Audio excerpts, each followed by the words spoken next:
जो कहते हैं अल्लाह अल्लाह अल्लाह, उनसे कहता हूं मिलना है गर खुदा से,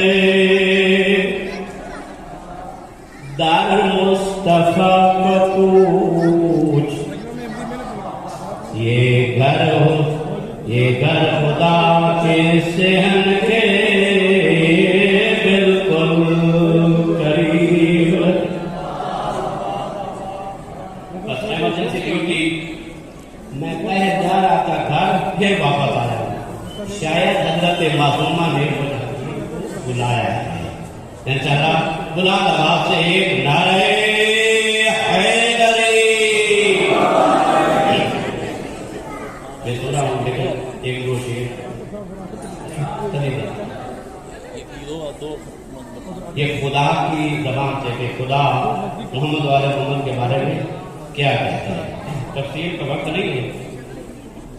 मुझे के सिवा कुछ गवा